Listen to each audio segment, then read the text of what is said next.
আসন্ন যে দুর্গাপূজায় এই যে আমরা দুর্গা ঠাকুরগুলা তৈরি করছি, এগুলার বিভিন্ন জিনিসপত্র কিনতে হয়। সেই জিনিসগুলো অত্যাধিক দাম গেছে। এবারে যে প্রতিমার রং, পায়ের চুল যে দামে কিনছি তা এবার ডাবলেরও বেশি। তো সে তুলনায় কাস্টমাররা আজকে সেই রকম দাম বলতেছে না, বরঞ্চ গেছে এবার যে টাকা কিনছে তার চেয়ে 1000-2000 টাকা কম বলতেছে।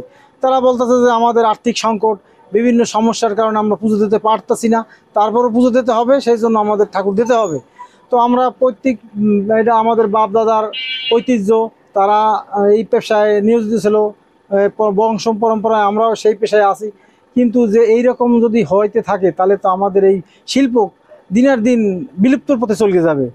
তো আমার সরকারের কাছে প্রার্থনা যাতে এই দাম এবং আমাদের দাম, প্রতিমার দাম এবং আপনার জিনিসপত্রের দাম যাতে সামঞ্জস্য রাখা যায় যে কায়দায়, সেইটা করলে মনে হয় যে আমরা একটু উপকৃত হইতাম। কারণ কি আমরা এই এত ডিফারেন্স দামের বেলায় তাহলে আমাদের চালানো খুব কঠিন হয়ে যাইতেছে। আমাদের তো এটা হচ্ছে শারদীয় দুর্গাপূজা, আমাদের যে ধর্মীয় অনুষ্ঠানগুলোর মধ্যে এটাই হচ্ছে আমাদের বড় পূজা। এখন তো আমাদের কাজের অনেক চাপ, আমাদের ঠাকুরগুলো এখন রঙের কাজ চলছে আর মাত্র কয়েকদিন বাকি। এর মধ্যে আমরা আশা করি যে আমাদের এগুলো কাজ কমপ্লিট করতে হবে।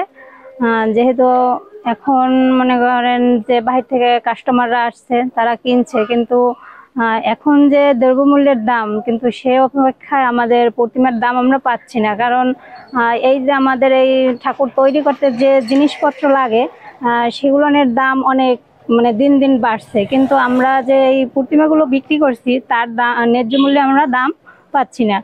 সব মশার বিরুদ্ধে সুরক্ষা দিতে এলো বসুন্ধরা এক্সট্রিম অ্যারোসল, মশার বিরুদ্ধে এক্সট্রিম সুরক্ষা। ইতিমধ্যে আমাদের এই মাসের 4 তারিখে আইন শৃঙ্খলা মিটিং হয়েছে, যেটা বাংলাদেশের আমার কাছে মনে হচ্ছে যে প্রথম আমাদের পিরোজপুর জেলায় এরকম প্রথমেই আইন শৃঙ্খলা কমিটির মিটিং হয়েছে।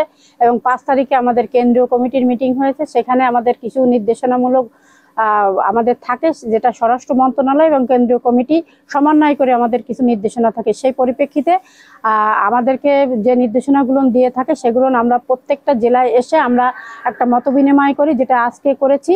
প্রত্যেক উপজেলার সম্মানিত সভাপতি এবং সাধারণ সম্পাদক সেখানে উপস্থিত থাকে, তারা আবার ইউনিয়নে গিয়ে সেই মত বিনিময়টা করে থাকে। সেখানে আমাদের বলা আছে আমাদের প্রত্যেকটা মন্দিরে স্বেচ্ছাসেবক দল গঠন করা, সেখানে নারী এবং পুরুষ 3টা সেক্টরে পালাক্রমে সেখানে প্রতিমা তৈরি থেকে প্রতিমা বিসর্জন পর্যন্ত সেখানে তারা ডিউটি পালন করবে এবং তাদেরকে নির্দিষ্টভাবে চেনার জন্য কোনো কার্ড বা কোনো বস্ত্র পরিধান করা থাকবে।